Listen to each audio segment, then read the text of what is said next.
Hello everyone. Today I'm going to talk about income-based repayment plans.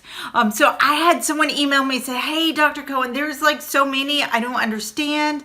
Please help me. So I did some research and basically I am going to tell you there are 4 types of income-driven repayment plan options for federal student loan borrowers. So I'm going to go through here and tell you kind of what they are, some of the requirements and such. And I'm also going to give you the website link in the show notes so that you can do some additional research yourself. So you may be asking, I don't even know what an income-driven repayment plan is. So it is abbreviated IDRP. And that is for federal student loans. And so what happens or what it's used for is based on your income. So let's say if maybe you entered a field and you're not making as much money, or you've had change in jobs recently and your income has shifted down and such, you can go to your federal student loan provider and say and ask them about this option. And so what they will do is they calculate new student loan payments based on your new income. Now there's a couple caveats. There's a lot of caveats with this actually. And they've actually subdivided these IDRP into 4 categories, 4 different types of income-driven repayment plans. So let me go through these with you as well. Okay, so the first one is an income-based repayment plan. So it's IBR. The second one is pay-as-you-earn repayment plan, and it's abbreviated PAYE. The third one is a revised pay-as-you-earn repayment plan, REPAYE. And the fourth one is an income contingent repayment plan, ICR.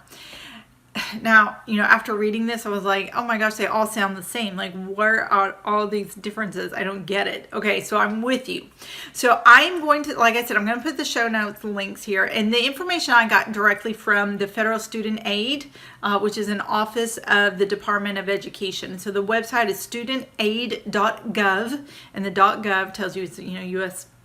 government website, /articles, /IDR, dash plan dash could dash save dash money. All right, and I know that's long. I'll put a website link at the bottom of the screen too as well, or the website for you. All right, so there's 2 main differences between all these 4 plans. So the first one is your monthly payment amount, like how much will you pay, and then the second factor is your repayment period for these 4 different options. Now the first one, the income-based repayment plan, looks at they all look at your discretionary income basically. So this is 15% of your discretionary income for old borrowers, and it's 10% for new borrowers. So basically the payment's never going to be more than the amount you would pay under the 10-year standard repayment plan. So like I said, this is for people who've had changes in their income. Now, by lowering your monthly payments with these, the downside is then it's going to extend the payment period. So instead of 10 years, it's going to move it out to either 20 or 25 years. So ultimately, you are going to have to pay more interest because you've moved a 10-year loan to a 20 or a 25-year loan. Okay, so with this IBR, you've got 15% of discretionary income, and it's going to be 25 years is a time period. Now, if you're a new borrower, it's a 10% for new borrowers, and it's going to move it to 20 years. Okay, so with the pay-as-you-earn, PAYE plan, this is also going to be 10% of discretionary income, and it will never be more than the amount you would pay under the 10-year standard repayment plan. And you do have to pay this back in 20 years. Right. So the third plan, the revised pay-as-you-earn plan, is also 10% of discretionary income. But here's a caveat. Okay, so if all your loans are just undergraduate loans, you have 20 years. It extends it out to 20 years. If you have any of those those loans were used for graduate or professional study, it's going to move that to a 25-year payment plan. Okay. And then the fourth one is income contingent plans. So, ICR. This is the lesser of 20% of your discretionary income or a monthly payment on a 12-year fixed plan adjusted based on your income. So you do pay more, 20% more of your discretionary income, but instead of the 10-year plan that they're using for the calculation, your monthly payment, it's going to be the lesser of what would have been for a 12-year fixed plan. However, your new payment period will still be 25 years. So I know these are a lot, and this is a lot of information on these 4 plans. So, just like anything else, I say, most of this information is just general information that I give. You need to find the best solution that meets your personal financial situation. And that's what they say on the website here. So basically what you need to do is you're like, okay, I still don't understand. I don't know all my options and such. But what you need to do is you need to do some self-work here is basically what I'm saying here. So on this website, they also have a loan simulator. So you can go on, you can plug in some numbers, how much your income is, what you're paying now, that sort of thing. And it will show you your different options from a payment standpoint. So this loan simulator will help you show your monthly payment account, your repayment period, any projected loan forgiveness, and the total interest you'll pay over the life of your loan. So you may be thinking, oh, that's great. I can get a 20-year loan. Like, why would I pay it off in 10 years? I'll pay it off in 20 years and pay a lot less money. Well, you're going to have to pay a lot more interest over, that time period as well. And so if you can pay it now, definitely that's something you can do. But if you can't, then there are options for you. Now, as we've learned and such, is that these income-driven repayment plans can bring your loan payment down to $0 monthly.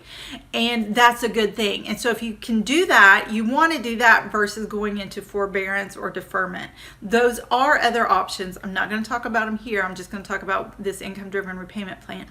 And why would you want it to be $0 for your income-driven repayment plans?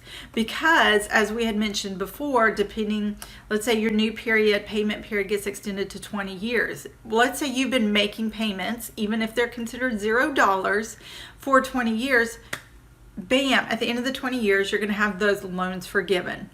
So you may be thinking, okay, Dr. Cohen, that sounds great. That's something that I need to do personally with my student loans. What do I need to do? Basically, you go to your federal student loan provider, or you can go to this website to get more information. You don't have to pay anybody to do this for you. It's free. If you've got a college degree, you've got to do it. You hate finance, you hate talking about money, it squirms, it gives you the wiggles, you can do it. I promise you, right? It's easier than filing your income taxes, right? I think so. So basically, yeah, so it's a free application. You need to log into your studenta.gov account to access the application. You fill out the information. You do obviously have to provide certain information and such. If you have any questions, definitely reach out to your student loan provider.